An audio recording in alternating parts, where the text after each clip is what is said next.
Hello, and welcome to the Full Circle Healing Podcast, where we merge modern, cutting-edge science with traditional healing wisdom and everything in between to help you come full circle, back to your original, natural state of health and well-being. I'm your host, Michael, and over the past 15 years, I've helped hundreds of thousands of people find their information, practices, tools, resources, and experts they needed to find their way back to optimal health. Our guest in this episode is Christopher Blakeslee, a fantastic health practitioner with the most incredible story of healing I've ever come across. Christopher is the founder of Recovery Health Coaching, where he helps clients recover from chronic illness and relieve their chronic pain. His methods use principles from neuroscience, behavior management, mindset work, and personalized lifestyle and supplement approaches from a functional health perspective. He developed this system while reversing his 35 years of autoimmunity and severe neuropathic pain and working successfully with over 100 clients now to help them do the same. He co-hosts the weekly podcast Recover Your Health, where he shares proven strategies for navigating challenging health scenarios. Additionally, Christopher is writing a book with former Mayo Clinic Dr. Jim Lemons about reversing chronic health problems. In this episode, you're going to learn how tracking symptoms and lifestyle factors can help identify triggers and speed up healing. You'll learn the essential lifestyle changes that form the foundation of lasting health improvements, regardless of where you're starting from.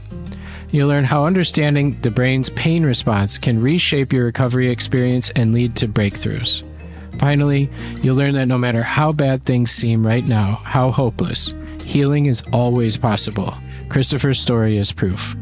You will not find a more inspiring story of regaining one's health and vitality after decades of debilitating pain and chronic symptoms. And the fact that Christopher's turned his experience into a gift by helping others who find themselves struggling is something very special. If you enjoy what you learn here and want to get started on some basic nervous system regulation, which you'll learn about more in a moment, head over to rebelhealth.co/breathing to grab my Breathing for Nervous System Regulation ebook. Now let's jump in with Christopher. Hey, Christopher, welcome back. Welcome to the podcast. Oh, thanks for having me here. It's always great to be here. I'm so excited to dive into this topic today. Yeah, it's going to be fun. And it's interesting because, welcome back. This is a brand new podcast. It's the first time you've been on this podcast, but we've had another podcast and some other types of interview platforms that we've done in the past. And you've been on those and shared your pretty remarkable story. I've heard a lot of healing stories over the last 15 years of being in health and wellness and fitness. And I still haven't heard one that comes close to yours. And it's really inspiring. And I think I said this last time, I'm not happy that you had to go through that. Like, I would never wish that on anybody. And like, the outcome of what came of it is really special. And I think can only come from that. And so let's very much agree. We're going to talk about some universal aspects of healing chronic illness and reversing chronic illness, and also kind of the order in which it's best to do some of those things. But first, if there's anybody out there who hasn't listened to the other podcasts, I just want to have you share a little bit about your story, and we will link down below the other podcast episodes. So we have a 2-part podcast. It's like 2 hours total on his story alone. So we'll link that down below. I highly, highly recommend going to give it a listen when you're done with this. It'll give so much more, context and positioning and like understanding of where Christopher came from. But let's just do the abbreviated version now before we get into the teaching. Yeah. The quick lowlights. Yeah. But thanks. I really wish I hadn't gone through all that, but it positioned me so well in this space now to help other people that I don't regret a thing of what I went through, even though it went on so long. So yeah, I got into this line of work out of necessity just to help myself, because it was a seemingly endless downward spiral, just severe symptoms, multiple conditions, excruciating pain. It's just kind of weird because I feel so great now and my life is so wonderful that it actually takes some effort to remember that that happened to me now, because like 7 years now on this road, it's pretty amazing to me those things could go away. And, we could spend all day on this, but just the quick version of it is pretty much started at the beginning. I've traced it back enough now where, like, the chronic ear infection started when I was 2, and antibiotics were creeping in. Age 5, first symptoms of interstitial cystitis, and then things like fibromyalgia crept in, just hurting all over the place. Irritable bowel syndrome, where I had special permission to go to the bathroom all throughout school because it just was having to go all the time. And because of that, I was always limited, just as far back as I can remember. And I accepted that as my lot in life when I was about 10, which I think now in retrospect, like, I've sorted things out a bit more since we originally talked. I think that was really important for surviving all the really bad times ahead, because it was just the norm. It was part of existence for me. So I learned to roll with the punches, no matter how bad it got. And whenever the really bad stuff started, it's like, well, okay, it's just another step. We're going to get through this. And then, of course, it became chronic whenever I was a sophomore in high school, just every day when I was like 15, 16, even though there were tons of symptoms before. Then had a bit of a rallying point, but really barely made it through college. There were some better lifestyle stuff and some also things that come with college that weren't so good that were going on there. And then health just total collapse right around 04, whenever I was getting done with school. And that's where the real horror story started, because as limited as everything was before that, it's just pain and hypersensitivity. Ended up lying down all day, getting so out of shape, gained over 100 pounds at least, because if you recall, I stopped weighing because I just didn't think I was going to get out of it there. I ended up shrinking about 3 inches off my height just because my spine got so kyphotic from leaning forward all day long, being in the same sitting position over 30 hours a day there. Well, a day, whenever I was awake, because just couldn't sleep. I was in so much pain, just buzzing throughout my body, burning throughout my body. Later on, I found out I ended up with damage to nerve endings in about 80 to 85% of my body. Was trying everything that I could during that, because it's just the pain and the hypersensitivity was off the charts. Just couldn't watch TV anymore, couldn't listen to music, just felt like I was getting stabbed all over the place. Just ended up retreating. Tried that near year-long sensory isolation as best as I could approximate in the home, laying in bed. White noise machine in the dark all day long, just having my mom bring food into me once a day, trying to go outside to the bathroom with my eyes closed so I wouldn't get any light. Just, so many things now that it feels like a different lifetime. It was agony at the time, and it's so nice to have a quiet body. Yeah, I can't imagine. I know my wife went through some really horrific autoimmune flares that involved like excruciating full body pain. And I know, as the caretaker and observer and up close witness of like what that means and what comes along with that, it's not just the pain, it's the exhaustion. It's like exhausting to be in pain, and it's so exhausting mentally and physically and emotionally, and the sleep. Yeah. It disrupts sleep, and then you're like exhausted from no sleep and the stress of, am I going to get better? And like that makes it worse. And then it's this really, really, like, I wouldn't wish it on anyone. And then since we've last talked, I had my first experience with severe nerve pain. I had a herniated disc in my neck. And one night I woke up at 3 a.m. and just had insane pain shooting down my arm and down the left side of my body into my fingers and like my back. And like, I was so confused. And then it just kept going and kept getting worse. And after about 8 days of not being able to move or do anything, I went to the hospital. I ended up getting MRIs. I did all this stuff. Luckily, I have a really good network of smart people and rehab specialists who are outside the box and knowledge about the nervous. I was able to get it under control like relatively quickly versus how long that usually lasts. But it was It was a humbling experience. Nerve pain is no joke. Like, it's so much different than, I've had a lot of injuries. I played sports. I've broken a bone. I've like gotten sprains. I've hurt muscles. I've gotten bruises, you know, all of that. You can avoid making that hurt.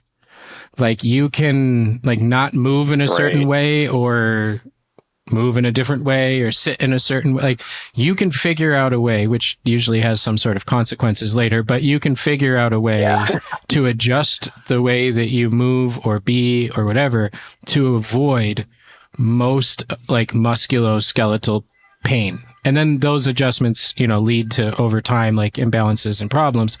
But with nerve pain, I was not able to do that. Like, it didn't matter. There were things that would make it worse, but nothing that made it go away. Like, I couldn't be pain-free. And that was the first time in my life where, like, I was laying motionless on my back in a bed, and there was just pain shooting through my body. And I was like, huh. I actually thought of you at one point, and I was like, I couldn't imagine this being all over. And it was like a quarter of my body, and it was like I turned into a toddler. I was like, somebody help me.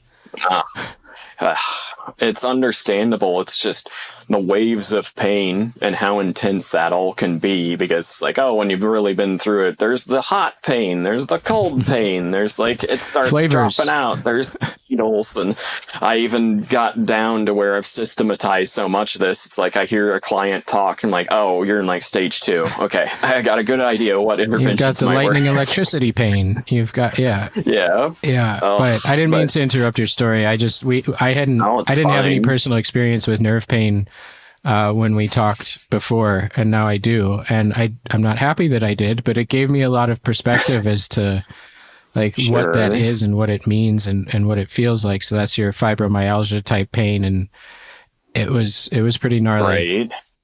It can just be off the charts. Tell people that it was like the whole end of Braveheart, William Wallace, he can't scream at the end, because like that would take too much effort, and I'd flex stuff that would make it worse. So I'm just gonna I hear you. Not do that. And I would before, because it didn't take my body very long to learn the things not to do that made it worse, like the movements. Within a few days, I adjusted the way that I moved like completely, to minimize those like moments where it takes your breath away from the pain. The body adjusts like really quickly, but if I screwed up and like instinctually like reached for a thing or wasn't careful, it was like I wouldn't have been able to scream like a couple times. Like, it was it can just be that. So that was in your 20s. That was after college. That was around 2004 or 5. It got that bad. 30s. Right? Yeah, it went on.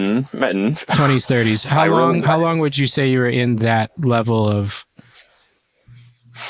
Gosh, so about 15 years it was like that, and there was just no break from it, and morphine just barely touched it. Like, I was on 15 meds at the max. Did they give you the gabapentin?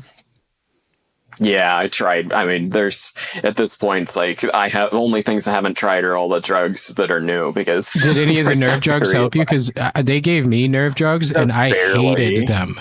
Like... Yeah, I was terrible. Happy to take like one number off my pain for an hour because it was so bad, where I was like, okay, give them to me while I'm trying all the other holistic stuff and whatnot. I just noticed really severe side effects from them. I felt like depressed and dumb, and like, because they don't mention that, but it screws with your neurotransmitters. So totally. And really, like, I started, because it just kept going for so long, I started turning it around January 16th, 2017. So over 7.5 years into recovery now. That was whenever I was on the immunosuppressant drug, which was one of the things that they said, last line intervention, you're just not moving, you can't do anything, let's try it. And I thought, okay. And that's when I started losing the vision. I started seeing the black spots and just shook nonstop all night. And I thought, okay, as grounded as I've been, I think this might actually be the end for me. So that's whenever I decided radical changes. And where I basically the birth of the system I use now with myself and all my clients. So it's those 4 pillars of things: lifestyle changes, mindset work, neuroscience techniques, and then functional health protocols. and just breaking down those lifestyle changes a little bit into 6 categories. I throw diet and supplementation in there together, stress management, exercise, sleep and sunshine, then reducing environmental toxin exposure and minimal reliance on medications, because like you said, every one of them comes with a consequence.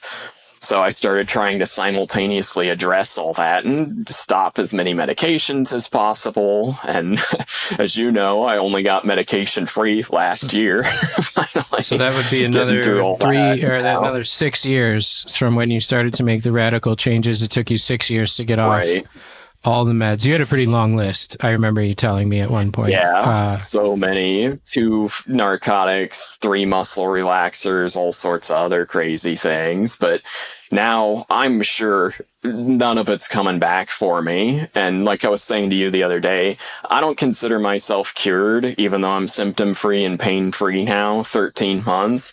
I just feel like I've buried it all because I've learned what my triggers are to such a degree. And that's part of what we're going to talk about here is just figuring out what all's contributing to things. And I can just fight it off. It's like Neo from the Matrix at the end. It's like, I have like one hand behind my back and I can just casually bat it all away now. It's like, oh, I know all that stuff. It's just not coming back.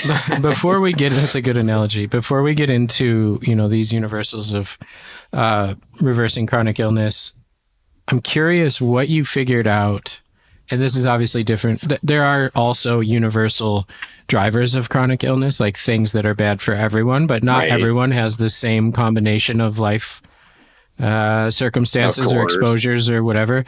So not everyone will encounter everything on that list if they were to get sick and have problems. But what did you kind of figure out, or what have you decided or determined were either root causes or drivers that got you to that place for 15 years? Like what have you figured out that were I guess it would be the opposite of, it'd be like kryptonite. Yeah, right? That's a Superman analogy. I'm not very good at comic books, but it's the thing that makes Superman sick, right? So what was your combo? It was definitely starting with the gut health component, just knowing that my family's so close. We talk about everything and such, that my mom had really bad gut health, had just such a bad gallbladder infection that she almost died before I was age 2. Other siblings born with gut stuff. Gut stuff is something that was talked about around the dinner table.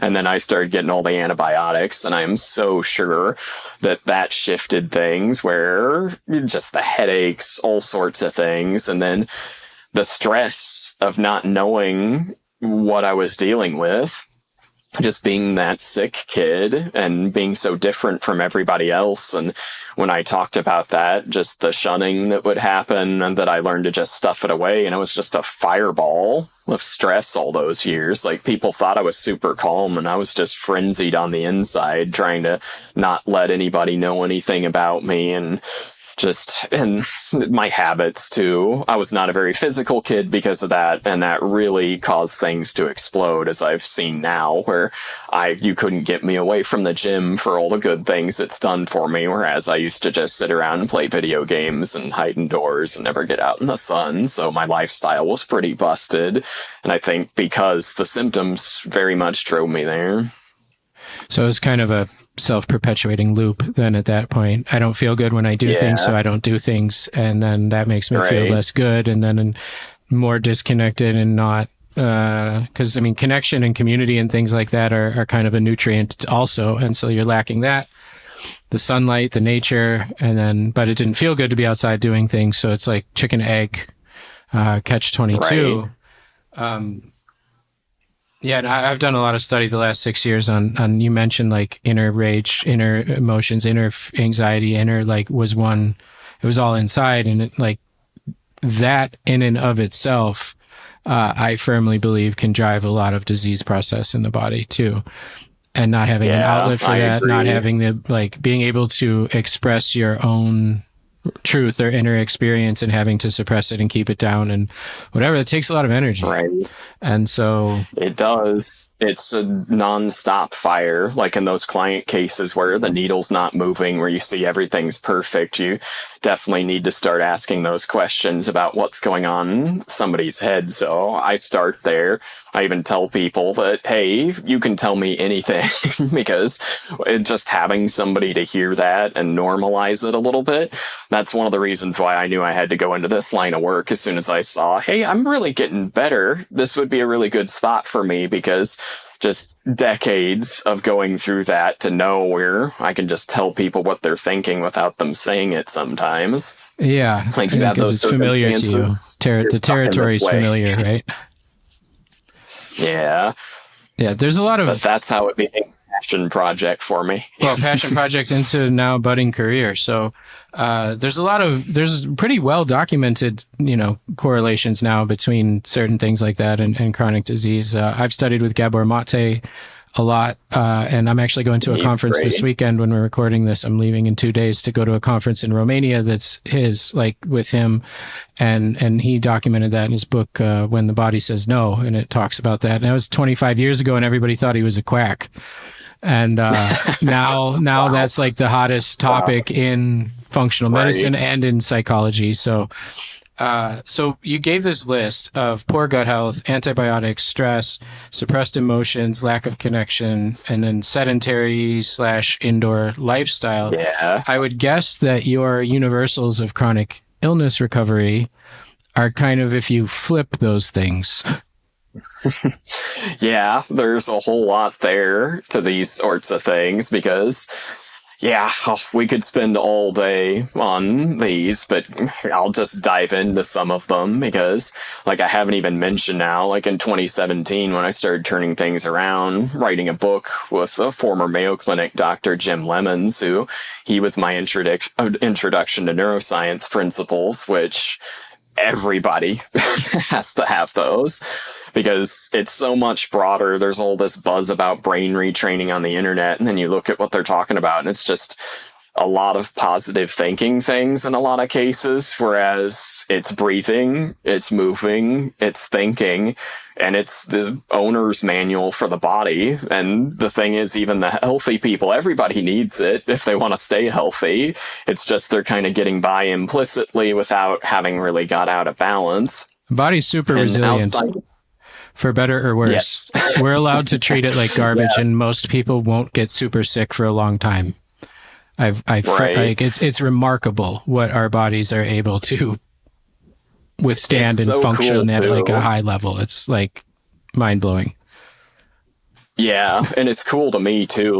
The last 2 years of getting pain-free and symptom-free, I haven't really changed anything. I just kept doing the same stuff that I knew works. And most people are I gotta get a new gadget, I gotta get a new supplement protocols. Most of it's really not sexy the last 2 years. I just had to stick with it and trust it. And the body just said, well, what do you know? We're gonna keep calming down because you're not offending me anymore. And just on that neuroscience side of things, the breathing is so universal. Having a deep breathing practice is just necessary, but it gets really personal depending on where somebody is in their journey. If they're starting out and they just can't do anything without moving, that's where things like imagery, nerve glides. What do you mean by imagery? Do you mean literally imagining movement? Yes. So graded motor imagery stuff, the stuff Lorimer Moseley has been working on for years, Adrian Lowe, those kinds of things where... So the body, the physiology responds to visualizing or imagining it doing things. Right. So just sitting there thinking about, okay, I'm going to think about sitting not being in pain, maybe, if sitting's painful. And then I'm going to think about walking and not being painful or something not triggering symptoms and such, because they're writing about pain neuroscience. But this stuff, I've found it works on fatigue, symptoms, all sorts of things.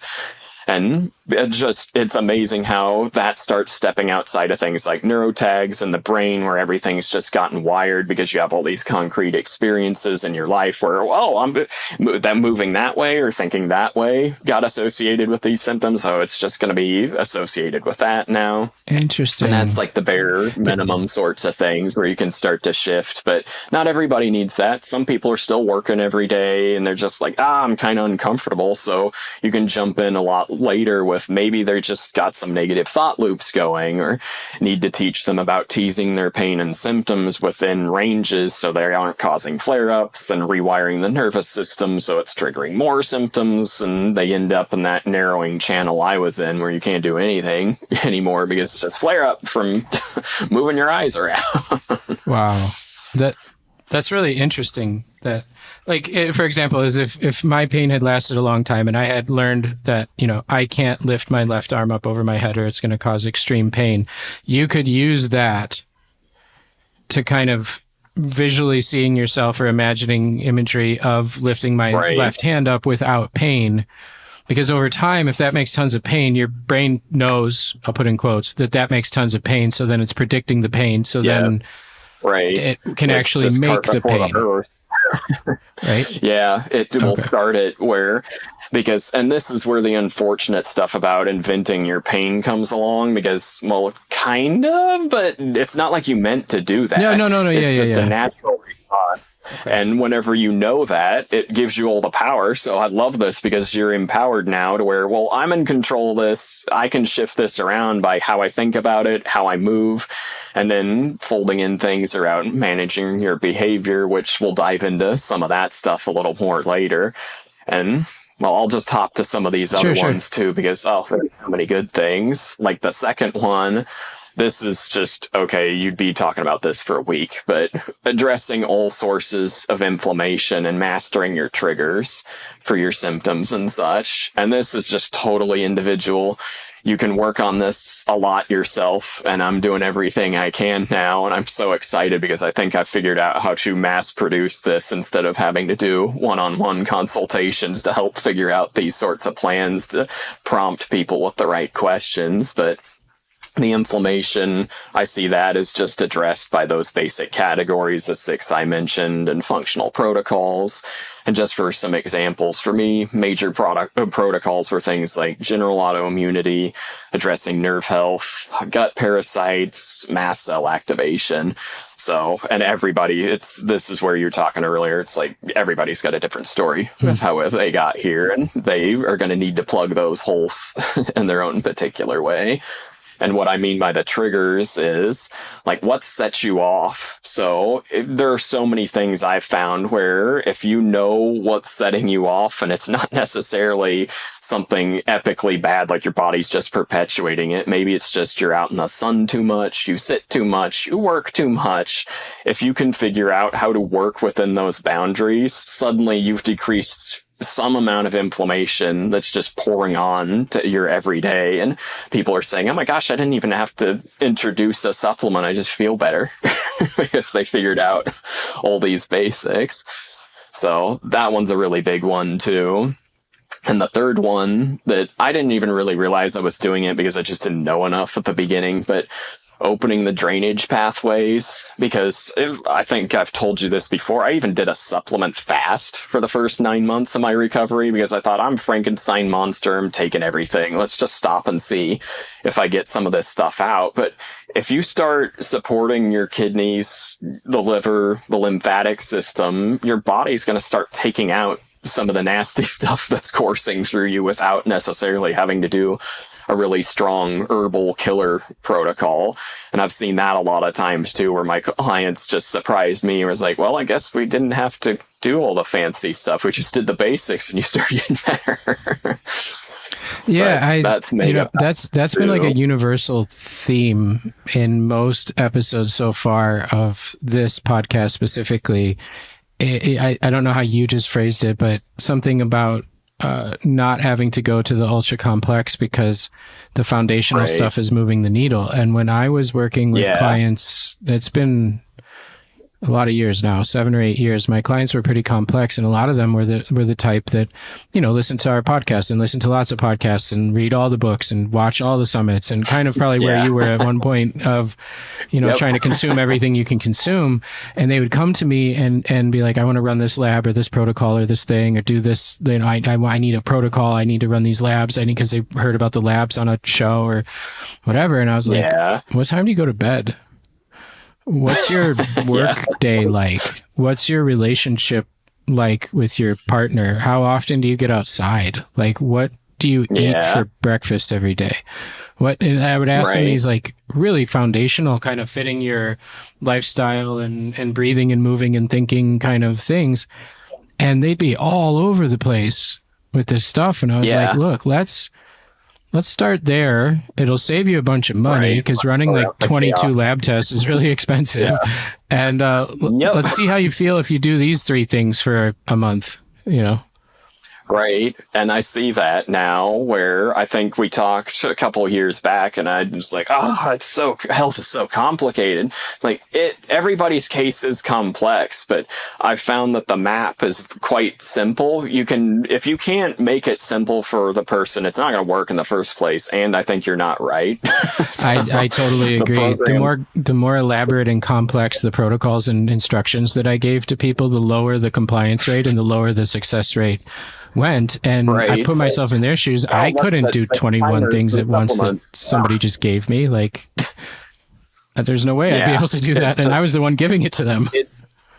It's every once in a while the complex is needed. And I shouldn't say every once in a while. It's more like I've got a couple of programs coming out that I've been working on for over a year that hit on all these universals I'm going to talk about here. And I think that really covers like 80% of recoveries. And then there's the folks like you mentioned that are doing the foundational things and they need more support. They need more help. But I think a lot of people hit these foundations but they still need the foundation is the point there. They have to have it because that stuff's not going to work. The complex won't work if the simple's not So you mentioned addressing inflammation, identifying triggers, opening drainage pathways.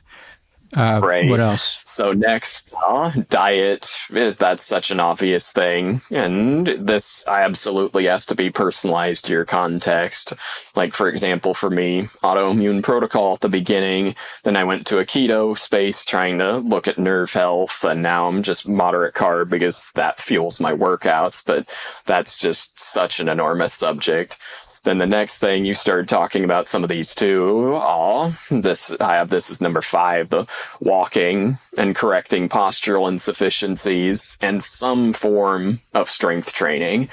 Because movement's just necessary. Nothing's going to happen right if the body's not moving. And just having improper movement patterns can cause so many crazy symptoms throughout the entire body. I have people telling me like, oh, my headaches, oh, my GI stuff. And we just start working on their spinal alignment and their gait. And suddenly their GI is improving and their headaches are going away. Interesting. And their body looks better in the mirror. And it's these little shifts on things like, how are you holding your body? Maybe you're like me, where you, like my mom says, oh, you were chasing your brother, so you stood up way before he did. Maybe those muscles just never really developed, and I had these horrible foot falls, and what do you know? I develop all sorts of pelvic floor dysfunction. It's probably a root cause, now that I think about it. So those movement patterns are so important, and if you get those worked out, then suddenly you can get up to the strength building, which I am convinced that is as important as anything for me getting pain-free.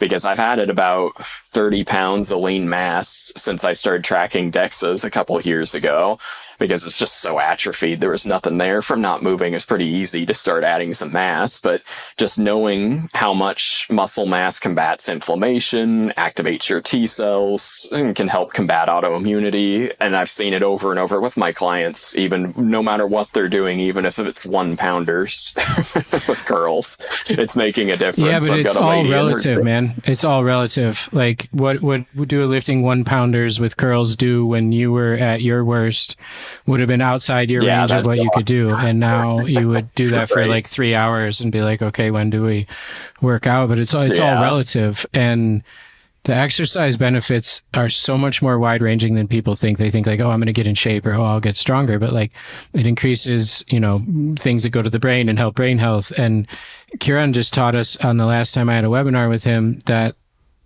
the muscles make something called myokines when you do strength training, Right. and the microbiome likes these. And it has a positive effect on your microbiome diversity, and it's something that comes from the muscles when you work out. So it like literally hits every, that's awesome. and the movement helps with the lymphatic and the drainage and everything else. So Right. it's like it's I think a lot of functional health practitioners completely overlook exercise and movement as like a thing, and being able to cater it to the person. Like obviously if somebody's really sick or in a lot of pain, like this could be like getting up and walking from the living room to the kitchen to the bedroom and back and sitting down. Absolutely. And then doing that again in a few hours. Like, right. I know at the beginning it was stand up. That was my starter. Like, well, you said all day, so just standing, and we're going to set a timer, and I'm going to lean up against a wall. But just getting that body moving.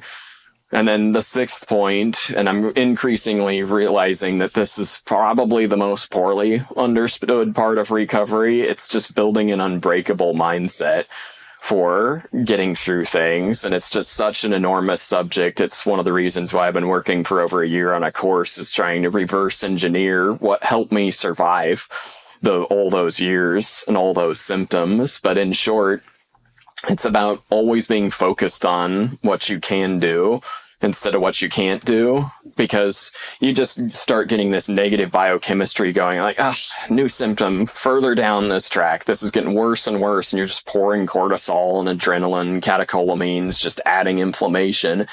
And at first, if you're just thinking about what you can do, maybe that's not even a positive that's getting you the good biochemistry, the endorphins, the serotonin, the dopamine, and whatnot. Maybe it's just getting your mind off the bad, and the absence of that bad is something that can help you feel better.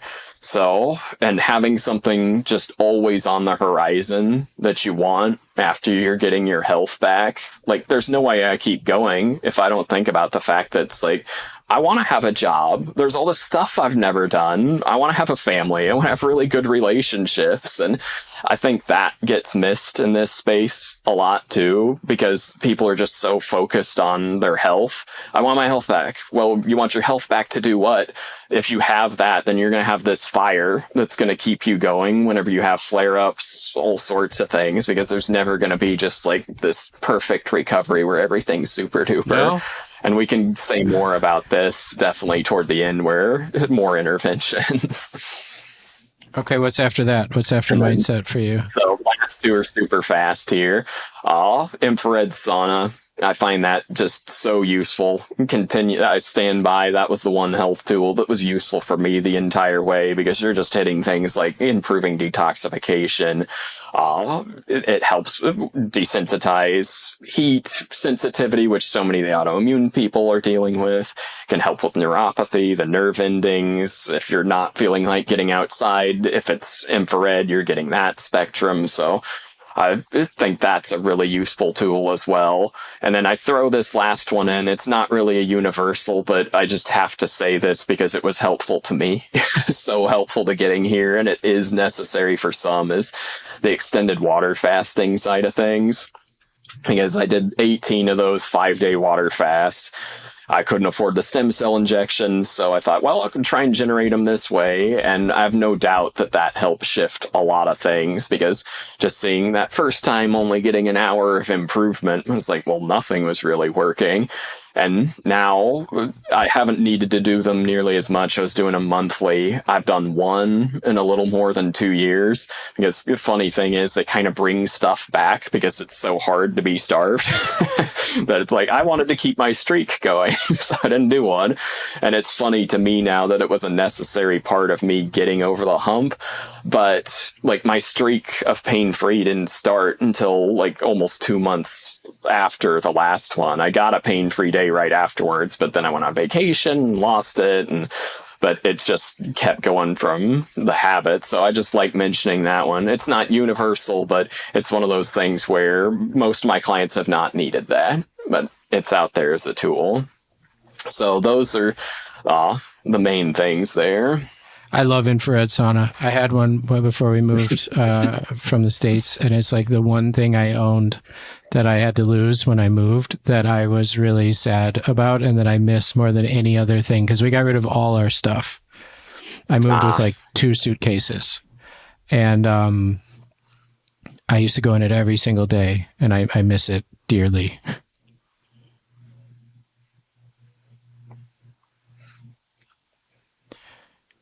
Your video looks frozen.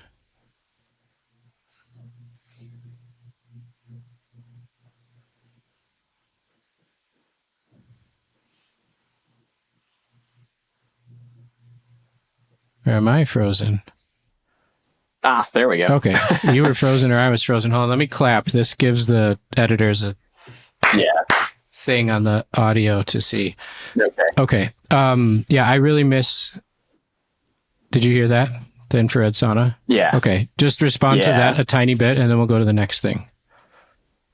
Yeah, I love the infrared sauna too. It's my happy place. Try and get in there 5 times a week. It's a good place. It does so much too. Like I think we're just starting to really understand too, because I just interviewed Carrie Bennett, who's a world-class educator on quantum biology and like light, and she talks about how infrared actually expands what's called exclusion zones in the body. Exclusions, EZ water, which is like the holder of electrons for our energy production on a subcellular atomic level, and that there's a reason why we feel so good with infrared is that it's doing this for us, and that's morning sunlight, evening sunlight, and infrared saunas. And I heard that and I'm like, man, that's why I felt so awesome when I went in that thing all the time. Yeah. But so this is your pretty solid list of steps. But where do you start with people? Right. So that's obviously knowing that these things have to go in there. Now you got to curate this list. So the nervous system stuff has to be there at the beginning. You just have to teach around how you're moving, how to think about this, the deep breathing techniques, because that's all calming the nervous system down to make everything else work. And some real basic things, like you can't overlook diet at the beginning either. And that just depends on the person. Maybe it's just one food you're changing whenever you see what's the right thing for them. Just not doing a whole bunch there at first, making it work for them. So that's super important too. And then just getting some kind of gentle movement. You definitely need to be doing that. Usually that's in the top 3 of things, and that makes the lymphatics start to work too, and the mindset work. So those things, I'm putting that in there because not everybody can get to the infrared sauna, for instance, or afford it, that kind of thing.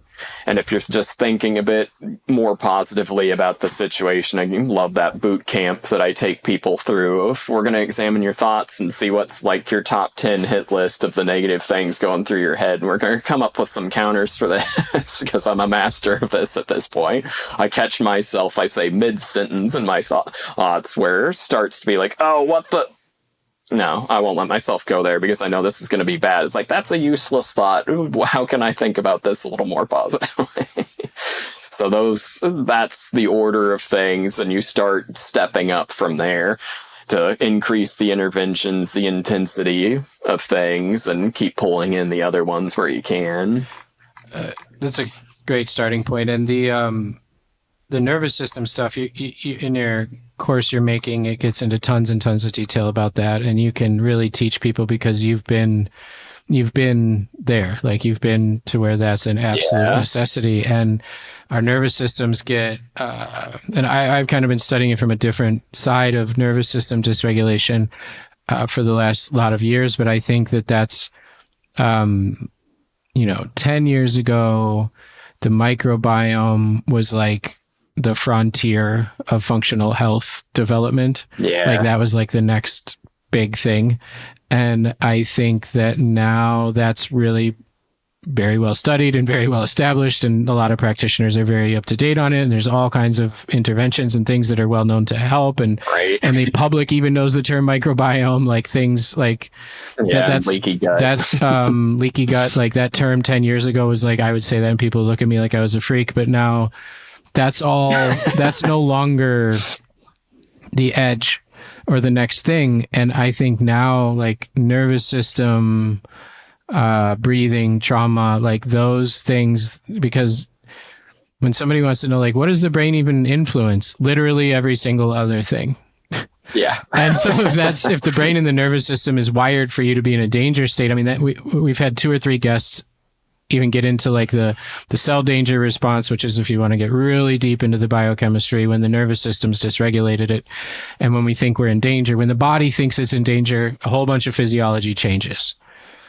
Right. And I'm sure that has a lot to do with the chronic pain and the negative thoughts and the stress and all these things like make the body think it's in danger. And it's not going to repair. And like doing the diet and doing the supplements and doing even the movement would be really hard to do. But doing a lot of these things, if that is, we'll use a really technical term here, wonky, those other things are going to be far less impactful, right? Like, are you seeing that? Like the nervous system is where you start with people to set the like foundation for. And I should even say about order too. It's why I've structured my course around science of it at first. Just let's understand why this matters, because if you're not convinced of it, it's not going to do much for you. And then the breathing first, that makes everything easier. Then I find the movement makes it next easier. And then the thinking. And a lot of people start with the thinking. It's like, oh, it's your stinking thinking. It's like, well, it's really hard to calm your thinking down if you're in a panic attack. You need to have some tools in place first. And if you lower the floor on the nervous system arousal, suddenly the thinking becomes easier. And it's not always necessarily all your thinking. Maybe your food's inflaming you too. But that's why it's like I'm making 2 courses in tandem. Like I'm putting so much into the first one. It's 30 modules of things that I've now worked one-on-one intensively, sometimes daily with clients to just perfect the method to try and systematize this, that I put it into 30 modules now, trying to just calm the nervous system down, figure out how to manage all these things, figure out where your flares are coming from, structure your day differently, just so many things around that.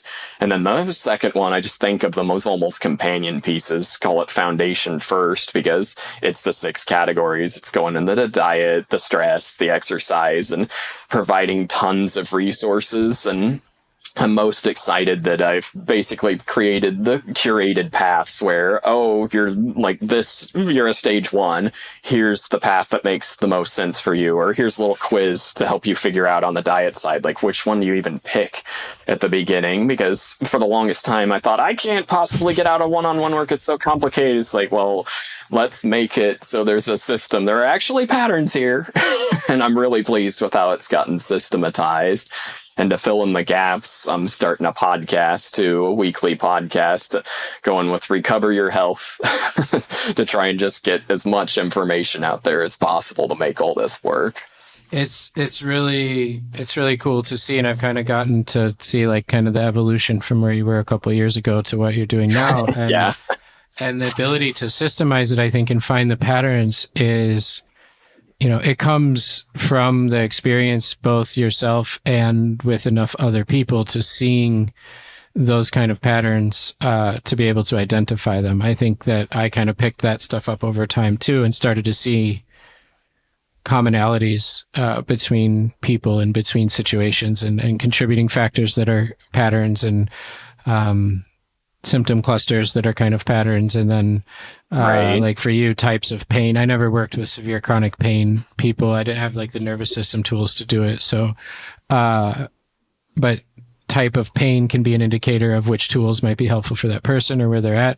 And the breathing goes so far. I mean, I've done a lot of study of breath work and breathing. Mine's been more focused on like trauma resolution and a specific modality of breathing, but I've also done some study with Patrick McKeown, who is the head of the Buteyko Clinic, and his Oxygen Advantage training is something I'm involved with too. So they're both, if you listen to Patrick and read his books, and he's one of his books had 980 citations in it. So this isn't like his opinion. I have his breathing for... I don't know. It's up there. Whatever's the biggest book up there is Breathing for Yoga, and I have the Breathing Cure. And I've interviewed him a couple times, and he knows his stuff. And so this isn't his opinion, but it will turn the way you think about breathing on your head when you listen to that guy and go into those over breathing versus under breathing and shallow breathing versus deep breathing. Yeah, I was like, okay, everything I thought I knew was wrong, and the impact that the way we breathe, I think it's the fastest way to influence your physiology one way or another. I agree, especially when you're mastered at it, because I feel like I can tell a brain state change at this point from doing deep breathing, where it's like I'm suddenly mellow, my eyes don't want to move anymore, it's kind of like a nap, and it's going to be hard to get back from this, and then I'm going to be recharged. But it really is so powerful. And when you think about something you're doing tens of thousands of times a day, that's a really powerful biochemical change. And just thinking about universals too, like I'm thinking about why I said that too, because I purposefully didn't ever niche in my work, because I thought I just want to see everything and see, does this work for every kind of chronic illness, all kinds of chronic pain? And whenever I kept getting all the results, like, this is when it's time to make a system out of all this. I kind of just knew from living through it and naming it into specifics. That's where now it can be much more effective. And that's definitely want to give people a few more things just to get a little more specific to go into those. Yeah, we don't have a ton more time, but you can get into whatever you want to either give them some specific, just a few specific practices or a few specific tools that you like the most for folks. This would be a good time for those. Sure. So just 3 things here pretty quickly. The first one is just how important your thinking is, not just in the negative thought space, but just having that integrated way of looking at your entire life, because that affects so much. We've talked a lot about this, but just if you can start by writing down the activities from your entire day, including the things you take for granted, you're probably going to come up with some things you can change. Like whenever I get people doing this, I'll walk them through and they'll say, I groan when I wake up, think about how much I dread the day. Then I get out of the bed and walk to the bathroom, eat breakfast. It's like, okay, I heard a few things that can change there. Whereas they probably wouldn't even have told you that, and they wouldn't even thought about it. And sometimes I have to dig a little deeper. Like, do you go when you wake up? That's one of my favorites to say something like that. And so it's writing down your activities, breaking down what you're doing during the activities. Like, I had to put a mirror in front of myself while I was on the computer to realize, wow, this is why I'm getting a headache all the time, because I'm going back into my old curled up mode. So there are a lot of ways that if you just check what you're doing during your activities, this is some of the stuff that's triggering you in the first place for the inflammation cycle. And I just think of things like, for me, were you in the sun too long? Did you have a conversation that was too long? There are so many things. Talking is just sneaky stressful for many conditions. It's hard on the nervous system. Anybody that has a talking job will tell you, like, I'm burnt after doing this. And then were there just like a lot of constant low-level stressors? Because most people think, the world blew up yesterday, that was stress, but then the rest of it wasn't. Like, if you had 20 low-level stressors, that's going to blow you up too. And even things like, were allergies high on that day? And whenever you have all these things put together, you can suddenly start to see a bit more about your limits and start making better, more educated choices about how much you're going to exert. Like, maybe you're not going to try the same stuff you did yesterday. Maybe you're not going to try that borderline food to push the line. Maybe you're not going to do that same level of exercise, because a lot of the neuroscience stuff tells you to keep pushing the line. But if you lose touch of where you are on a day, you're going to just flare things back up again. So that's a few things there, just about keeping track of your day a little bit more. And then a second thing is more around the mindset stuff. Tell people, get on the value train. Just like I said earlier, trying to fill your life with as many valuable activities and people that you can, and the purpose. And if you're working towards something, you're going to create such a biochemical storm on your side that it's going to feel great. I always tell that anecdote. As soon as I could move out of my parents' house, my pain went down 2 numbers. I was just so happy. With my wife's pain, with autoimmunity, when she had a doctor, we switched doctors to Dr. Eric Gordon, who's been on the podcast a couple of times, who's pretty brilliant. The first meeting with him, at the end of the meeting, he said, I'm going to sign your disability form from work so that you can be off for 8 weeks. She was an ER nurse at the time during the pandemic. And the next day, her pain was probably conservatively 50% less, maybe more, probably more than 50% less, but Awesome. At least 50% less. And that was just from knowing that she hadn't even had a day off yet. That was just knowing that days off and rest was coming, and that she had a doctor who like saw her and understood her and knew that she needed a break. Where the conventional doctor was saying like, there's no study that shows that time off work is going to make you feel better. And just knowing that she had like somebody on her side, and then knowing that the rest was coming, her body like reacted to that. And I thought it was incredible. It's so cool to see, because just, I don't even know that it's that useful anymore to separate mind and body, because there's just a reaction between both regardless of what happens. And that's why I tell people too, a lot of people start dreaming about where they want to get to, and that's awesome. But you have to have a step toward it too. It has to be thinking and doing, and it doesn't have to be huge. It's like just one step. Maybe it literally is one step. You're walking one step. Just something toward that to get the whole mind-body integration going, and just firing all that stuff up. And of course, got to work through the grief of what you've been through and accept the situation before you can even start thinking there.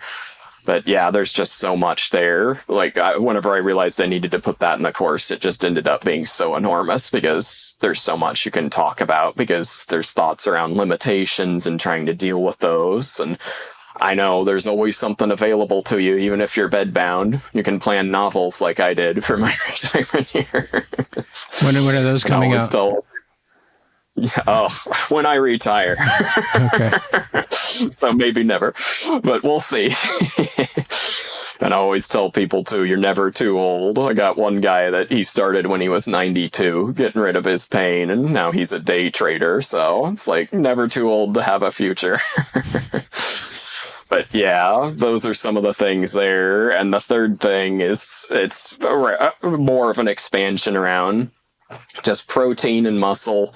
See this so important. Unless you have like a condition, like a neurological problem or an intense like blood sugar problem, and a keto diet makes the most sense, or you can't digest protein well due to your gut dysfunction, getting protein up to around 70 to 80% of body weight. I am amazed how many times just getting those amino acids. What measurement in there are you using there for? Since I moved overseas, I mix metric and imperial. So like, I gotcha. When you say 70% of body weight, what do you mean? So 70-80% in grams per pound of body weight. Okay. So just getting up into that range, it's quite a bit there, but just inching up toward that, even if it seems like too much, I've seen that make a tremendous difference. And like I said, that muscle tissue, some kind of strength training in the really severe states, unfortunately, you can't get there at the very beginning. So you got to work on other stuff, but anybody else that can get there, wow. And I always have to mention too that it was exceedingly painful for me for 2 years. But that was one of the things why I like starting with understanding. I knew the benefits it could have, so I stuck with it. And eventually I got down to the gym and was like, it kind of got rid of my symptoms today. And now you couldn't pull me away because it keeps everything away. But yeah, that's a pretty brief one. So those are 3 things that I just have seen be so useful in particular for people over and over. Super helpful, man. And there's so much more. And I know I've seen kind of behind the curtain of one of your courses, so I can speak to what you're creating, and it's really cool, and it's going to help tons of people. Thanks. And I'm so excited. We'll let everybody know when it's coming out. But it's again, I kind of want to come back to where we started, that it's really not awesome that you had to go through all of that stuff, and that's an understatement. It's horrific, and nobody deserves to go through that. And then you've turned it into this mission to really share everything that you learned, and you're turning into the person and the resource that you needed, and that kind of wasn't present. So you gobbled up all this stuff and all this experience and all this knowledge and all these things, and now you're kind of delivering it back out into the world in a way that can be really helpful for people. And I think that, it's really cool to see, and it's really inspirational for people. Because if you can, I see your pictures now. He's always rock climbing and lifting weights and out having tacos and a glass of wine. And I see your pictures, and I'm like, man, he didn't used to be able to do literally even taking the pictures of doing that stuff would have been too much. Taking the picture of somebody else doing those things would have triggered too much pain. And now you're doing those things. And so you shouldn't ever run into a client telling you, I don't think I can get better, and being able to believe it if they know where you've been. Cases, it's just, I've seen it over and over. Tremendous recoveries are totally possible. And it should be the norm. My goal is, what happened to me is normal for everybody, because I've just seen it over and over. To come back from those things, ultimately, I don't want anybody to have to go through it in the first place. But I do think that this can become the norm, and I just couldn't be more bullish on the prospects for people recovering from chronic health problems now. And just one last thing here. It's amazing to me now, just the power of the values in my life, that it does really suck that I went through all that, but it's amazing how much it doesn't matter anymore. It doesn't even occur to me, because my life is just so good, and I'm going to have all these great years now. So it's that's where I'm at. That's always where my mind's at now. I'm going to have some really great stuff, because I already have so much great stuff. That's great, man. And keep going. And we're going to be happy to support you when you release those courses and let people know about them. And I'm just, it's really exciting to see, and really inspirational, and helps people take inventory of how far they've come too. So I'm sure we'll talk again soon, and I appreciate the time, and good luck on the podcast launch and the courses and everything. Yeah, thanks so much. I'll just point people toward my email list for now on my website. Yeah. We'll have the links down below. Just say it out loud for the people that are listening and not looking at the notes. Sure. recoverfromchronicillness.com. You can find an email sign up at the bottom of the page there, and there will be lots of information to come. Yeah. So you can find him on YouTube. Thank you so much. Always so good talking with you, Michael. Big hugs. Likewise. Thank you.